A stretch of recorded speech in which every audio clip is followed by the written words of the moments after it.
Hi, my friends and family. My name's Trey, and today I'm going to talk to you about the joy of discipline.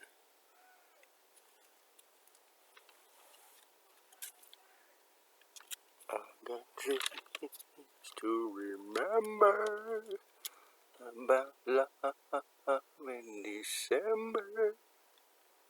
But sometimes my dreams don't come true that day. Oh no, I'll have to try again when my dream gets the best of me. I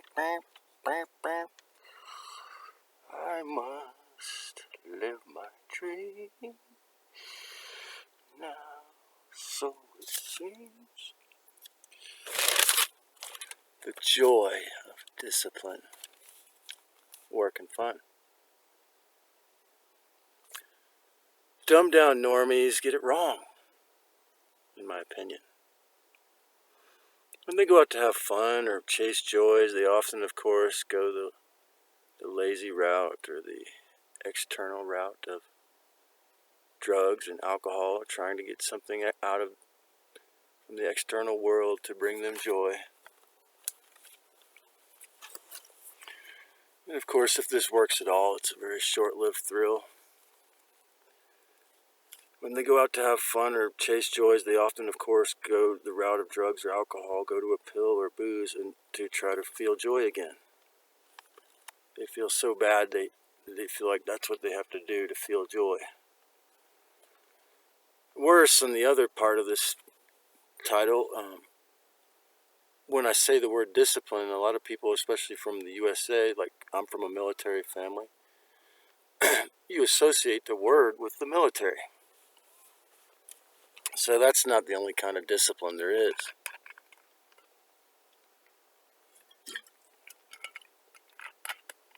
The etymology of the word discipline, if you break it down, is disciple in, the disciple. So someone who has discipline is someone who's able to become a very serious student of whatever it is they're studying, and it is in this learning and applying to learn a trade or a skill that the real living human being can be actualized even in the money system. But all these drugs and alcohol, they are addictive poisons or depressants. Most likely the joy you feel will be fleeting, short, or a shitty feeling, or physical addiction are destroyed the next morning, like when you have a hangover. Likewise, one-night stands, cheap garbage junk food, watching television, or getting addicted to binge watching television especially, or even binge watching the internet can easily turn into, watching too much YouTube can turn into a dumbass's pseudo good time. Whatever the algorithm beast can profit off is supported on that platform to the degree that it makes money, and of course is self-censoring. It's not going to fuck up their inversion and their purely money-making games, control trips. No, cheap thrills like alcohol and phone scrolling only lead you down a short, dark tunnel to their little personal psychological hells where the archons are in there waiting to torture you again. The real fun is in discipline. Because you see, when you have discipline and you're doing something that you love or that's fun and you become disciplined with it, there's no, it becomes almost limitless what you can do with that. So, for example, if like myself, I've always been passionate about learning the truth and just learning what I want to know, and so, and becoming a disciplined student and learning passionately, as an awakening soul, you might begin, or first thing you might do is learn from a magazine or provocative articles and online or magazines or newspapers and videos, and you might, this has happened to me several times in the last year even, you watch some of the more intriguing YouTube channels, and they mention books, and then I would type it in. Sometimes I get lucky and get the free PDF version of some great book that I would have never thought of reading if I wasn't watching, Michael Salla or Journey to Truth or whoever. So, and in the same way, the irony here is that if I apply discipline to this 480 videos that I've put so much discipline of writing, probably 10 books of notes to create this show. But if I applied the same devotion and discipline to, changing the format or putting it into some way that I could sell it and make money, then because everyone in a capitalist society, unless you know how to forage or hunt, is going to be judged by how much money you earn or what you do to earn money. And all these people who think that I'm a worthless person, even though they know I put 450 wisdom videos out there, especially those who work at YouTube, will all of a sudden think that I have something besides, being a disabled or a crazy guy who stays in a tent and makes videos and thinks that he woke up to the Christ. They don't have any respect for anyone who's not. And this is why it's very easy to think that the YouTube algorithm is a complete moron, like a fully demiurgic force, because it is a fully demiurgic force. Unless you are making money, then they assume or presume that, okay, well, now you're okay, you're making money. And if I'm charming enough, or if I'm loving or sexy enough, or if I say something wise enough, or whatever, to break into this crazy ass system of, whatever makes me money or is compelling, I'm not really, that's not my motivation, obviously, but discipline in of itself, learning to, what it is that you want to do with your life, your blueprint, what you want to spend your duration in this flesh suit doing, and applying discipline to that is the number one thing that really can make life a really, really fun, eventually become a very pleasurable thing when it might have been horrific before that, before you have the devotion or before you learn what it is you're here to do, as long as it's not going to hurt anyone else. And but, after you really get passionate about learning, you move on from articles to books. You go into the deeper dives of looking at books, and when you learn your personal blueprint and live out your dream in harmlessness and respect, if you are actually socially harmonious enough to earn a living at it, really you've temporarily won the Babylon black magic money matrix system. I mean, you defeated them at their own game if you can make a good living, and not hurt anyone else doing what you love. And again, if you're into music or telling the truth, obviously, there's going to be some caveats with your success, like self-censoring. If you're helping others in your works, you get more real rewards. Like, it's just been tremendously, amazingly, an amazing reward for me, each time that my videos have actually helped people to heal or wake up. And I was on Darren McGee's live the other day, or yesterday, actually.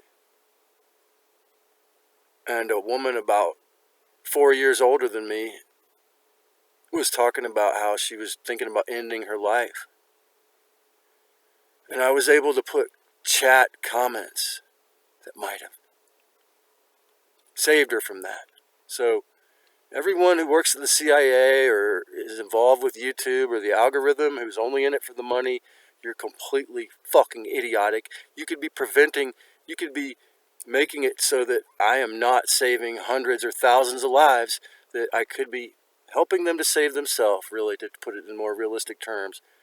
As long as you shadow ban a video or don't share it freely, you're limiting, you might be contributing to these people taking their own lives, because I simply tell the truth from my perspective, and that's that, you know what? Those voices are not you. And again, they're Archons, they're the Decepticons. The voice of radio station 666 is not your identity. And it's given this place up here in the very top part of the USA a bad rap, because, people have thought those voices were their self, and, again, I'll say it hundreds of times, but it was very, it was so touching, I thought, man, this is what one of my goals for this work is, and the person said, the woman was like, well, maybe I won't identify with it, wow, and I didn't expect it to help him in some Irish guy's chat room, but it did maybe. So when you begin to learn your personal blueprint and live out your dream in harmlessness and respect, you know, if you are helping others in your works, you get more real rewards. For me, learning how to take care of this body without going to see a medical MD more than about twice a decade, roughly, even with several deadly chronic illnesses, was, a joyful and extremely painful discipline at times, at moments. I won't lie, probably a month, let's say a month out of all of those, 20 years was sheer hell. I mean, there were days of sheer hell. I'm not going to lie to you. Trying to be your own doctor without an MD just because you don't have the money or you don't want them to harm you, it could be sheer hell. But when you achieve your goals, it is the joy of discipline. I have felt that, on a microcosmic level, Maybe not in this twisted, inverted, hijacked money magic machine as much as a human would like. But when you know how much guys like me are targeted, again, it's you have to celebrate the joys of what you've actually achieved. So, sure, there are moments you may need antibiotics. For example, if you try to go without a doctor. But for me, that is super rare. Since my accident, it has often been a truly painful joy when I've gotten myself out of the way and allowed Mother Nature to heal this body.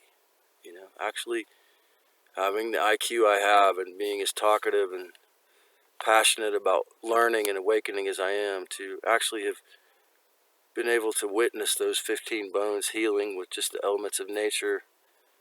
It's a truly amazing discipline to allow yourself to become, to get out of the way, to learn how to meditate or become simple enough to defeat the voices of the deceiver through the discipline of a simple meditation even. Also, of course, when the archons were trying to get someone to fight or confront me and I talked them out of it, or remained calm and allowed peace and clarity to remain.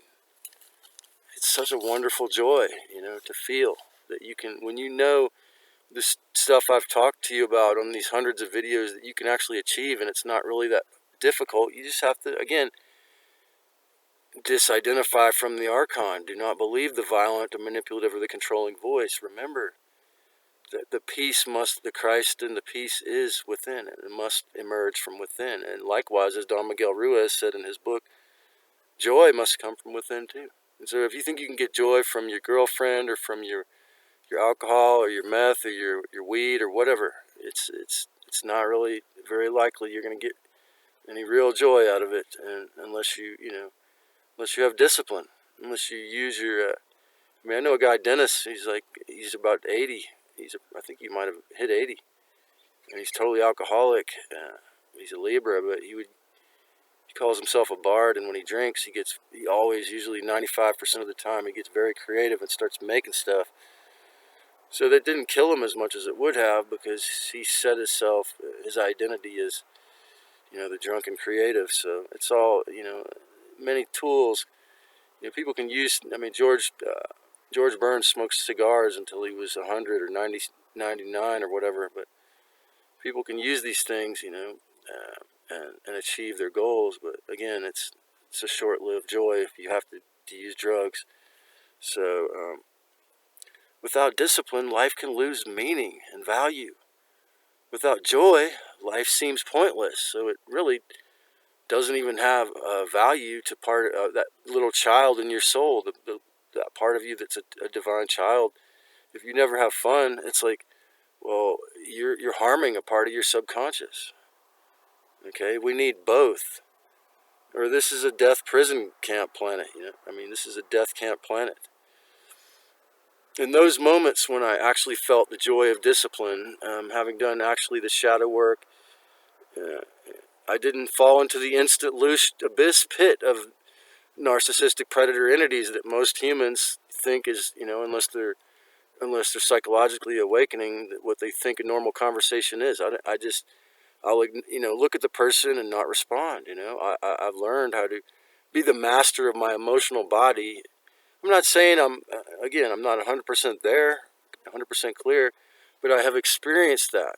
I have practiced these concepts I speak of on these shows enough to experience how, wow, what an amazing, actually benevolent feeling and joyful feeling it is when you, instead of slapping the archons when the archon and someone else is trying to get them to punch or slap you, you basically just don't give them any loose. You decide, no,